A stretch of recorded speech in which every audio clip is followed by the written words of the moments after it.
नमस्कार दोस्तों आइए एक बार फिर से आप सभी लोगों का हमारे YouTube चैनल पर हार्दिक स्वागत है। दोस्तों, जैसा कि आप लोगों ने हमारे वीडियो का थंबनेल पहले ही देखा, मैं आपसे कहूंगा कि आप बने रहिए हमारे चैनल पर। इस वीडियो में मैं इन्हीं बिंदुओं पर तथ्यों के साथ चर्चा करूंगा। दोस्तों, 2027 में उत्तर प्रदेश के अंदर विधानसभा के चुनाव होने वाले हैं।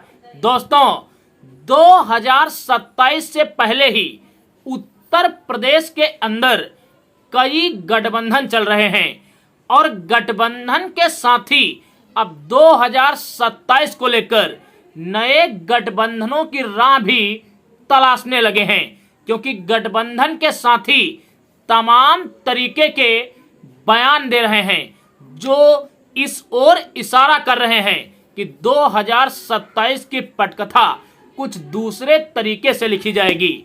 दोस्तों, मैंने अपने वीडियो के टाइटल में कहा कि यूपी में मायावती, जयंत चौधरी, प्रियंका गांधी और अनुप्रिया पटेल जी बड़ा खेल कर सकती हैं। अभी हाल ही में उत्तर प्रदेश के अंदर त्रिस्तरीय पंचायत चुनाव होने जा रहे हैं।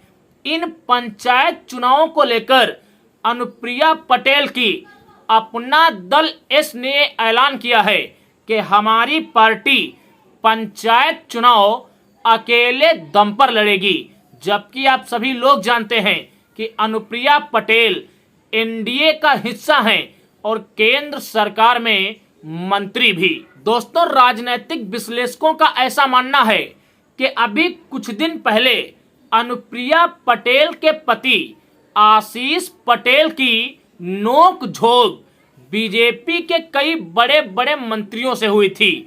आशीष पटेल के ऊपर करप्शन के कई आरोप लगे थे।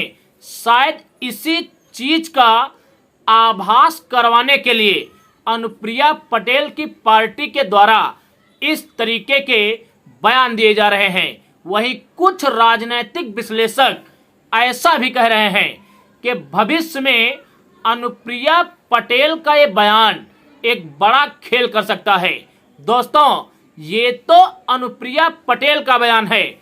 अब मैं आपको लेकर चलूंगा पश्चिमी यूपी की राजनीति के एक बड़े चेहरे जयंत चौधरी की पार्टी आरएलडी की ओर। आपको बताना चलूं, जयंत चौधरी की पार्टी आरएलडी इस समय एनडीए का हिस्सा है, लेकिन 2022 का विधानसभा चुनाव आरएलडी समाजवादी पार्टी के साथ मिलकर लड़ी थी और करीब 5-6 विधायक आरएलडी ने सपा के साथ मिलकर जीते भी थे। लेकिन लोकसभा चुनाव के दौरान आरएलडी एनडीए का हिस्सा बनी। दोस्तों, अभी जब वक्फ बिल इस देश के अंदर पास हुआ तो आरएलडी ने खुले तौर पर वक्फ बिल का समर्थन किया। दोस्तों, वक्फ बिल के समर्थन के बाद आरएलडी के मुस्लिम विधायकों ने आरएलडी से इस्तीफा दिया।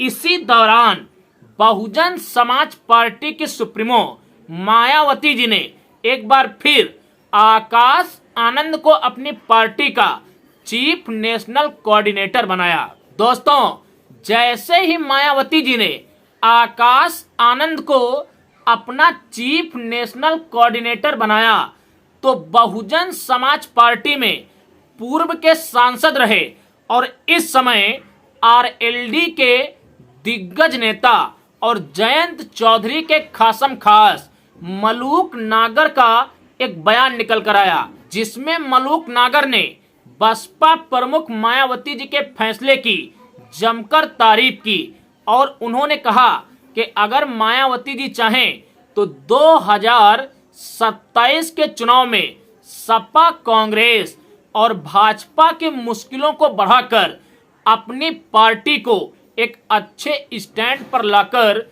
खड़ा कर सकती हैं।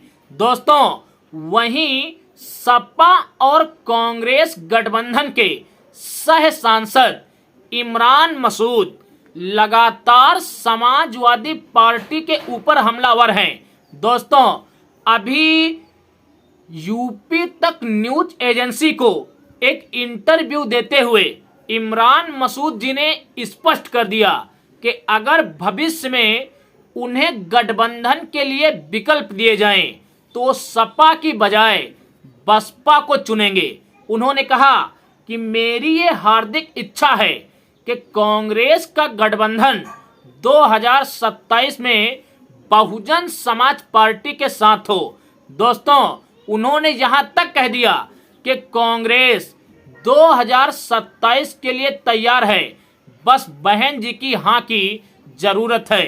दोस्तों, अभी कुछ महीने पहले अमेठी में कांग्रेस के दिग्गज नेता राहुल गांधी का यह बयान देना कि अगर मायावती जी हमारे साथ होती तो हम भारतीय जनता पार्टी को रोक देते, ये इस बात की ओर संकेत कर रहा है कि कांग्रेस बगैर बहुजन समाज पार्टी के सपोर्ट के भारतीय जनता पार्टी को कभी भी नहीं हरा सकती। दोस्तों, इस वीडियो में आपने अब तक का मेरा जो विश्लेषण सुना, इन सब चीजों को अगर एकत्रित करके देखा जाए तो यही संकेत मिल रहा है कि ये सभी राजनीतिक दल जो भाजपा, कांग्रेस और सपा से बगावत करने की मूड में हैं, ये सभी मिलकर 2027 में एक नई पटकथा लिखेंगे और यही पटकथा 2027 में भारतीय जनता पार्टी की हार का कारण बनेगा।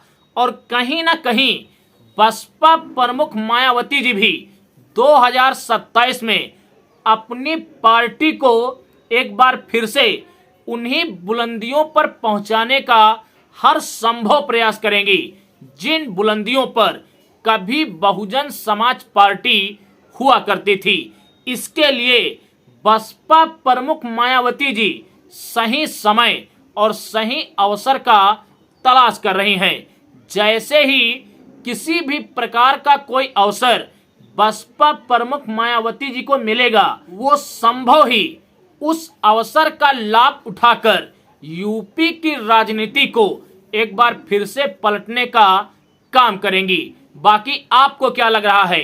आज क्षेत्रीय दलों के जो सुर कांग्रेस, सपा और भाजपा के खिलाफ उठ रहे हैं, ये कल बसपा के नेतृत्व में आकर यूपी का सत्ता परिवर्तन करने का प्रयास करेंगे। कमेंट्स में आप अपनी प्रतिक्रिया जरूर दें। हम मिलेंगे एक अगले वीडियो में एक अगले मुद्दे के साथ। तब तक के लिए आप सभी को मेरा सादर जय भीम, जय भारत, जय संविधान।